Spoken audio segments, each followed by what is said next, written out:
Friend, तो आज हम आपको बताएंगे कक्षा 12 रासायनिक विज्ञान केमिस्ट्री में आप वायु का नियम बताएंगे। ये बहुत ही ज़्यादा महत्वपूर्ण है। अगर ये पेपर में आया तो 3 नंबर में आएगा, अगर नहीं आया फिर भी आपको ये पढ़ना ज़रूरी है, क्योंकि इससे रिलेटेड क्वेश्चन आपके पेपर में आ सकते हैं। इस वजह से आपको ये पढ़ना बहुत ही ज़्यादा ज़रूरी है।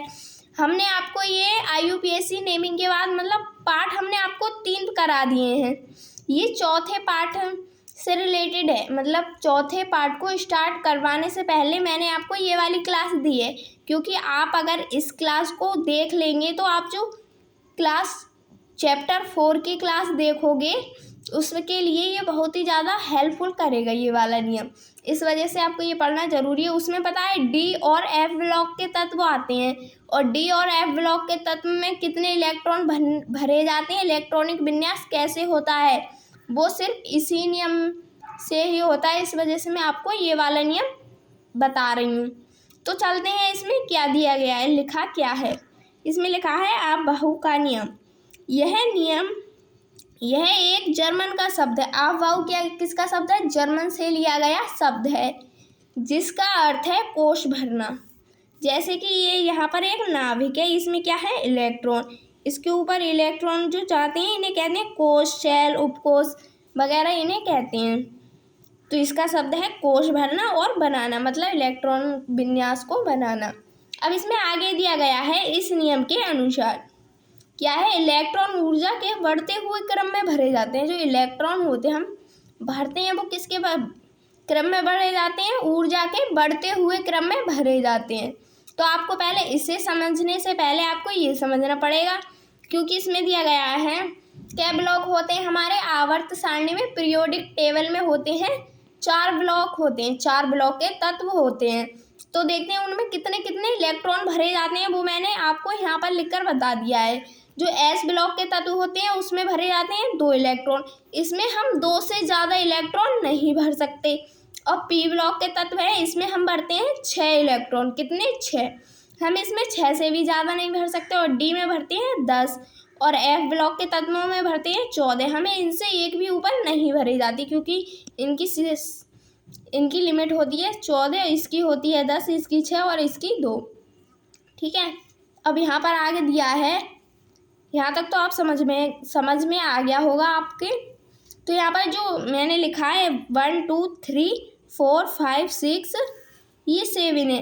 अब आप आवर्त सारणी में देखना, जो खड़ी खड़ी लाइनें होती हैं ऐसे, वो होती हैं 18, जिन्हें कहते हैं हम वर्ग। और जो लेटी हुई लाइनें कहते हैं जिन्हें हम 36 लाइन कहते हैं, 36 लाइन जो लेटी हुई होती हैं वो होती हैं 7। तो हमने वो 7 ये ही लिखी हैं, जो मैंने आपको ये बताया ना, वो लाइनें 7 हमने ये ही लिखी हैं, जिन्हें हम कहते हैं आवर्त। अब पीरियोडिक टेबल देखना, मैं आपको इस वीडियो में नहीं अगली वीडियो में बताऊंगी। तो इसमें लिखा है हमें एक छोड़कर लिखना है, जैसे कि 1s 2s, पहले s का दिया गया है इस वजह से हम s लिखेंगे। 1s 2s 3s 4s 5s, ये आगे दिया गया है 6s 7s। हमें आप एक ऊपर का छोड़ना है और एक नीचे का छोड़ना है। यहाँ पर P आ गया, आप P लिखते हैं 2P 3P 4P 5P 6P, पहले यहाँ से लिख दिया। अब हमने एक ये वाला छोड़ दिया 7 वाला, और ये एक वाला छोड़ दिया। अब P के बाद क्या आएगा, D। अब D में भी हमें एक ऊपर का छोड़ना है, एक नीचे का। यहाँ पर है एक ऊपर का 2 D छोड़ दिया हमने, 2D। यहाँ पर लिखेंगे 3D 4D और 5D, एक नीचे का छोड़ दिया हमने। ऐसे ही हमें यहाँ पर लिखना है F का लिखना है 4F, एक ऊपर का 3 छोड़ दिया और एक नीचे का 5 छोड़ दिया और लिख दिया 4F। अब आपको यहाँ तक समझ में आ गया। अब इसमें हम चलते हैं, कैसे लिखा जाएगा, इलेक्ट्रॉनिक विन्यास कैसे होगा। यहाँ पर ऊर्जा आ रही है, ऐसे यहाँ पर आ रही है, 1s को क्रॉस करके 2s पर आ रही है, 2s को क्रॉस करके 2p 3s। अब 3s के बाद आएगी 3p और 4s, और 4s के बाद आएगी 3d 4d और 5d। ये ऊर्जा चल रही है इसमें। यहाँ पर आएगा 5s, अब 5s को क्रॉस करके आएगी 4d 5p और 6s आएगी इसमें।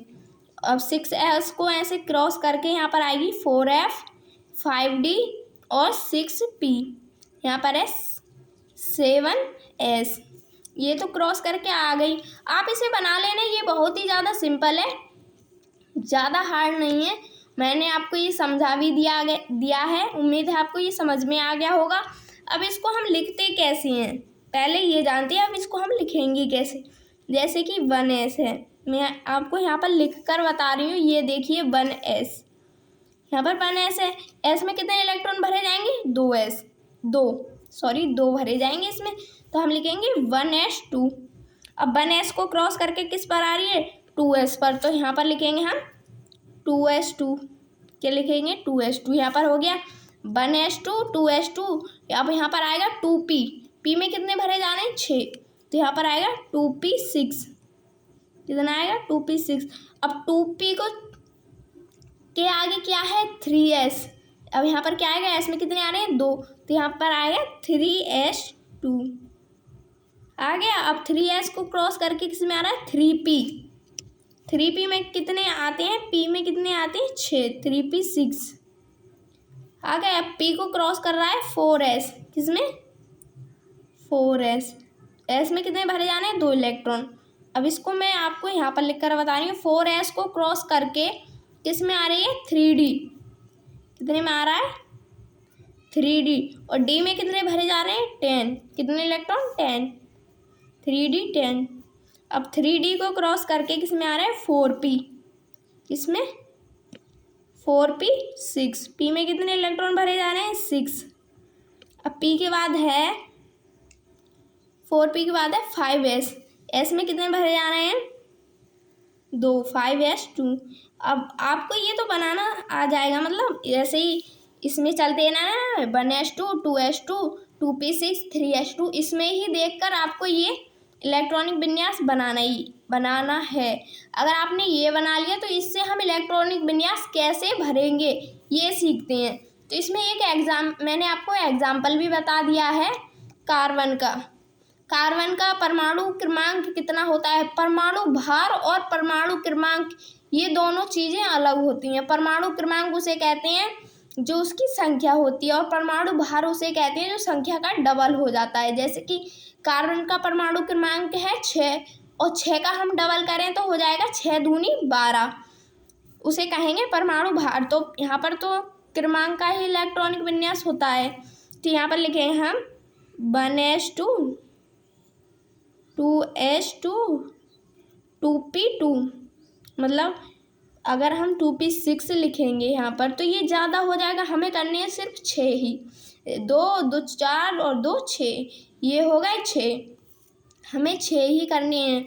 अगर 6 लिखते ये वाले तो ये ज़्यादा हो जाता है, इस वजह से आप इसे देख लेना। अब दूसरा एग्जाम्पल है इसका है Na। क्या है? Na। इसको कहेंगे हम सोडियम। सोडियम का परमाणु क्रमांक कितना है? 11। अब इसका इलेक्ट्रॉनिक विन्यास करेंगे हम 1S2 2S2 2P6। यहाँ पर आएगा 2P6। ये मतलब 2 एकम 2 2 दूनी 4 4, और यहाँ पर ऐसे गए 2 एकम 2 2 4 2 3 6 2 चौक 8 2 पंचे 10, ये आ गया 10। अब एक और भरना है हमें। 2P6 के बाद क्या आएगा? 3S2। क्या है यहाँ पर लिखा है, आप इसमें देख लेना 3S2।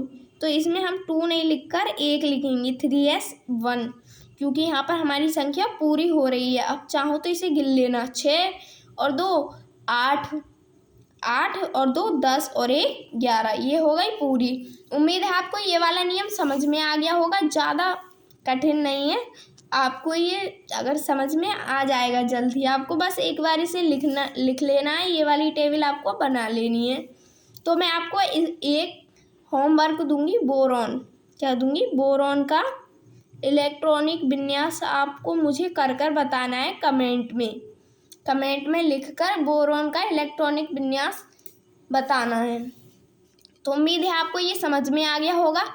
अगर अच्छा लगे तो हमारे चैनल को ट्राई ज्ञान, हमने अपने चैनल का नाम रखा है ट्राई ज्ञान 12th, जिसमें हम आपको 3 सब्जेक्ट पढ़ाएंगे, केमिस्ट्री, हिंदी और बायोलॉजी।